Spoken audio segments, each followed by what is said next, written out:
दोस्तों नमस्कार। मंदिरों की पावन धरा भारत में आज हम आपको ले चलते हैं झारखंड के देवघर, वही देवघर जहां स्थित है बाबा बैद्यनाथ का धाम।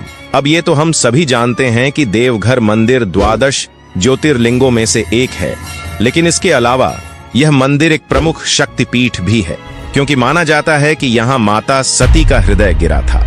भगवान शिव और देवी पार्वती दोनों की उपस्थिति इस तीर्थ स्थल को और अधिक महत्वपूर्ण बनाती है। भगवान शिव को समर्पित ये पवित्र स्थल लाखों श्रद्धालुओं को अपनी ओर खींचता है। लेकिन क्या आप जानते हैं, वैद्यनाथ ज्योतिर्लिंग एक शमशान भूमि पर स्थित है? जी हाँ दोस्तों, आपने बिल्कुल सही सुना है। इस भव्य मंदिर के पीछे छिपे हैं कुछ अनोखे रहस्य, कुछ ऐसे चमत्कार जिनके बारे में सुनकर आप दंग रह जाएंगे। कहा जाता है कि देवघर मंदिर की एक झलक पाने के लिए भक्त दूर दूर से आते हैं, मगर क्या वजह है इसकी? क्या है वो रहस्य जो इस मंदिर को बनाता है इतना खास? अगर आप बैद्यनाथ मंदिर के रहस्यों के बारे में नहीं जानते तो इस वीडियो में अंत तक बने रहिए। दोस्तों, वीडियो की शुरुआत करने से पहले आप सभी से अनुरोध है कि कमेंट बॉक्स में जय बाबा बैजनाथ जरूर लिखें। श्री वैद्यनाथ धाम झारखंड राज्य के जसीडीह नामक स्थान पर स्थित है। यह तीर्थ देवघर के रूप में विख्यात है। बैजनाथ धाम अत्यंत प्राचीन ज्योतिर्लिंग है जो अनादिकाल से यहाँ विद्यमान है। इसे 12 ज्योतिर्लिंगों में से 9वां ज्योतिर्लिंग माना जाता है। इस ज्योतिर्लिंग की उत्पत्ति की कथा बड़ी ही रोचक है। शिव पुराण में वैद्यनाथ ज्योतिर्लिंग से जुड़ी एक कथा वर्णित है। इस कथा के अनुसार लंकापति रावण ने भगवान शिव को प्रसन्न करने के लिए कैलाश पर्वत पर जाकर कठोर तपस्या की, परंतु जब शिव जी प्रसन्न नहीं हुए तो उसने एक एक करके अपने सिर शिवलिंग पर चढ़ाना शुरू कर दिया। जब रावण ने 9 सिर चढ़ा दिए और 10वां सिर काटने ही वाला था, तभी देवों के देव महादेव रावण की अटूट भक्ति से प्रसन्न होकर स्वयं प्रकट हुए और उन्होंने रावण के सभी 10 सिरों को पुनः जोड़ दिया और उसे वरदान मांगने को कहा। रावण ने भगवान शिव से प्रार्थना करते हुए वर मांगा कि वे उसके साम्राज्य लंका में स्थायी रूप से निवास करें। साथ ही उसने यह भी वरदान मांगा कि वह भगवान का सबसे बड़ा भक्त बन जाए। भगवान शिव ने रावण की प्रार्थना स्वीकार करते हुए एक शर्त रखी। उन्होंने कहा कि वे ज्योतिर्लिंग के रूप में लंका जाएंगे, लेकिन भगवान शिव ने रावण को यह चेतावनी दी कि यदि वह रास्ते में शिवलिंग को जमीन पर रखेगा तो वह स्थायी रूप से वहीं स्थापित हो जाएगा, और ऐसा ही हुआ। रावण भगवान शिव की कृपा से प्रसन्न होकर ज्योतिर्लिंग को लेकर आकाश मार्ग से लंका की ओर चल पड़ा।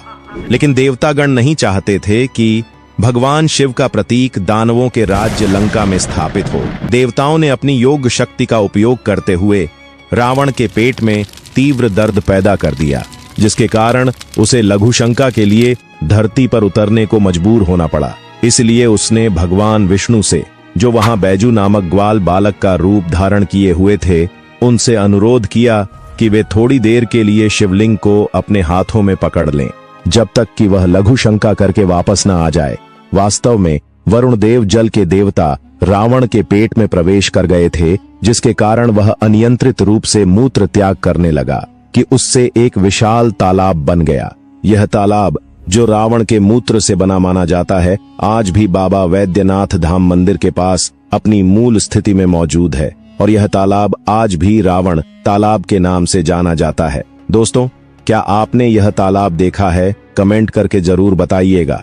इस बीच ग्वाल बालक बने भगवान विष्णु ने शिवलिंग को भूमि पर रख दिया, जिससे शिवलिंग वहीं स्थापित हो गया, और इस तरह यह ज्योतिर्लिंग बाबा बैजनाथ धाम के नाम से प्रसिद्ध हुआ। वापस आने पर बलशाली रावण ने शिवलिंग को उठाने का प्रयत्न किया, पर वह तो धरती में गहराई तक स्थापित हो चुका था। हताश रावण ने सभी तीर्थों की मिट्टी और पवित्र नदियों के जल को शिवगंगा सरोवर में इकट्ठा कर शिवलिंग का अभिषेक कर नतमस्तक होकर शिवलिंग को प्रणाम किया, परंतु रावण शिवलिंग को लंका नहीं ले जा पाने की वजह से निराश तथा क्रोधित होकर शिवलिंग को अपने अंगूठे से दबाकर लंका लौट आया, जिसके कारण यह शिवलिंग 11 अंगुल ऊंचा है और आधार से थोड़ा ऊपर उठा हुआ है। इस शिवलिंग पर आज भी रावण के अंगूठे का निशान देखा जा सकता है। दोस्तों, कहा जाता है कि रावण शिवलिंग की पूजा अर्चना कर लौटते समय अपने भाई कुबेर से छीनी गई चंद्रकांत मणि को वहीं छोड़ गया था। इस रहस्यमयी चमत्कारी मणि की विशेषता यह है कि जैसे ही चंद्रमा की रोशनी में आता है तो मणि से जल टपकने लगता है, जिसमें कई औषधीय गुण होते हैं। लोगों का दावा है कि चंद्रकांत मणि इस मंदिर में खोजबीन के दौरान प्राप्त हुआ था। बताया जाता है कि वैद्यनाथ मंदिर में 2 चंद्रकांत मणियां थीं। इन 2 मणियों में से एक की खोज पहले ही हो चुकी है और दूसरी मणि की खोज बंद कर दी गई है ताकि किसी भी प्रकार की अशुभ घटना न घटे। दोस्तों, यहाँ 3 मंदिर है महादेव पार्वती जी के, जो परस्पर रेशमी रस्सों से जुड़े हैं, और जहां आपने अनेक शिवालयों के शिखर पर त्रिशूल देखा होगा, वहीं देवघर के मंदिर के शीर्ष पर पंचशूल स्थापित है, जो देखने में अद्भुत और दुर्लभ प्रतीत होता है। यहाँ महाशिवरात्रि के 2 दिन पहले इस पंचशूल को उतारकर विधिवत पूजा अर्चना की जाती है और शिवरात्रि से 1 दिन पहले इसे पुनः स्थापित कर दिया जाता है। कहा जाता है देवघर के वैद्यनाथ मंदिर में स्थापित पंचशूल 1.25 मन सोने से बना है, जबकि पार्वती मंदिर का पंचशूल 1.25 मन चांदी से निर्मित है। ऐसा माना जाता है कि देवघर मंदिर में स्थापित पंचशूल को सुरक्षा कवच माना जाता है। यह धारणा है कि त्रेता युग में लंकापुरी के प्रवेश द्वार पर भी पंचशूल लगा था, जिसे केवल रावण ही भेद पाता था। देवघर मंदिर में स्थित पंचशूल को लेकर लोगों की गहरी आस्था है। उनका विश्वास है कि इसी पंचशूल के अद्भुत प्रभाव के कारण सदियों से यह पवित्र मंदिर प्राकृतिक आपदाओं से सुरक्षित रहा है। दोस्तों, आपको जानकर हैरानी होगी कि वैद्यनाथ ज्योतिर्लिंग एक शमशान भूमि पर स्थित है। जी हां, वर्तमान जहां वैद्यनाथ शिवलिंग स्थापित है, वह स्थान कभी शमशान हुआ करता था। पद्म पुराण और शिव पुराण में वर्णित है कि भगवान विष्णु ने रावण से छल से शिवलिंग प्राप्त कर यहां स्थापित किया था, जबकि भगवान श्री हरि ने रावण से शिवलिंग को वर्तमान मंदिर से 6 किलोमीटर दूर हरला जोड़ी स्थान से लिया था। लेकिन शिवलिंग को वहीं स्थापित क्यों नहीं किया गया?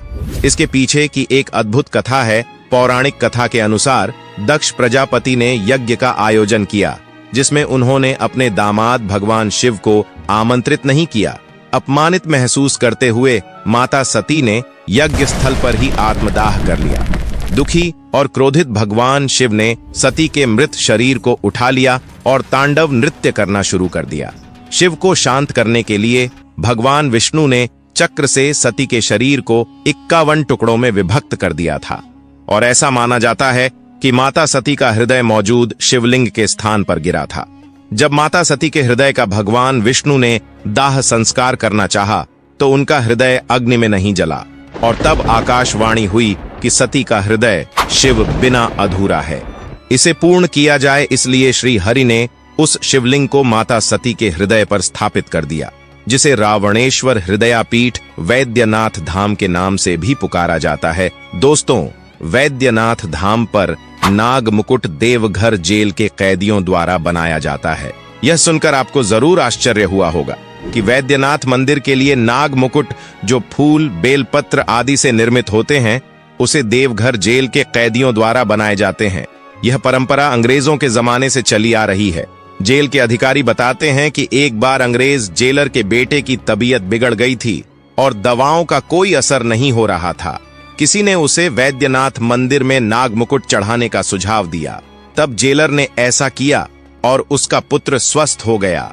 तब से जेलर ने कैदियों द्वारा बनाए गए नाग मुकुट मंदिर में भेजने शुरू कर दिए। इसके लिए जेल में एक विशेष कक्ष बनाया गया, जिसे बाबा कक्ष कहा जाता है। नाग मुकुट बनने के बाद जेल कर्मी बोल बम के नारे लगाते हुए मंदिर पहुंचते हैं। दोस्तों, क्या आप जानते हैं कांवड़ यात्रा की शुरुआत कैसे हुई थी? वैसे तो सावन के महीने में आपने निश्चित रूप से शिव भक्तों को कांवड़ यात्रा करते हुए देखा होगा। आपके मन में यह प्रश्न अवश्य उठा होगा कि इस पवित्र यात्रा की शुरुआत किसने और कैसे की थी। तो आइए आज हम जानते हैं कि कांवड़ यात्रा की शुरुआत किसने की थी। इस विषय पर विद्वानों के भिन्न भिन्न मत हैं। कुछ लोगों का मानना है कि परशुराम पहले कांवड़िया थे, जबकि अन्य का मानना है कि श्रवण कुमार पहले कांवड़िया थे। हालांकि वैद्यनाथ धाम में त्रेता युग के प्रथम कांवड़िये का प्रमाण मिलता है कि भगवान श्री राम ने ही सुल्तानगंज से गंगा जल लाकर भगवान शिव का अभिषेक किया था, इसलिए उन्हें वैद्यनाथ के पहले कांवड़िया माना जाता है। इसलिए यह परंपरा आज भी चलती आ रही है। कुछ विद्वानों का मानना है कि समुद्र मंथन के दौरान निकले विष के सेवन से भगवान शिव व्याकुल हो गए थे। इसके बाद सभी देवताओं और दानवों ने भी शिव पर गंगा जल से अभिषेक किया था। इसी घटना को कावड़ यात्रा की शुरुआत माना जाता है। दोस्तों, वैद्यनाथ धाम तीर्थ कुष्ठ रोग से मुक्ति के लिए अत्यंत महत्वपूर्ण माना जाता है।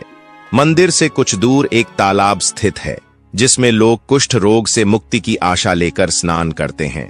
बैजनाथ देवघर को मनोकामना पूर्ण करने वाला तीर्थ माना जाता है क्योंकि यहाँ पर 12 ज्योतिर्लिंगों में से एक बाबा बैद्यनाथ का मंदिर स्थित है और साथ ही यहाँ पर माता का शक्तिपीठ भी है। बैजनाथ धाम से करीब 100 किलोमीटर दूर सुल्तानगंज में उत्तर वाहिनी गंगा बहती है। ऐसी मान्यता है कि यहाँ से गंगा जल लाकर बैजनाथ धाम में भगवान शिव पर चढ़ाने से मनोवांछित फल प्राप्त होते हैं। दोस्तों, ये जानकारी अच्छी लगी तो वीडियो को लाइक करके कमेंट बॉक्स में जय बाबा बैजनाथ जरूर लिखें और ऐसी ही जानकारी पाते रहने के लिए हमारे चैनल को सब्सक्राइब करके बेल आइकॉन दबा दीजिए। मिलते हैं अगले एक और दिलचस्प वीडियो में, तब तक के लिए हर हर महादेव।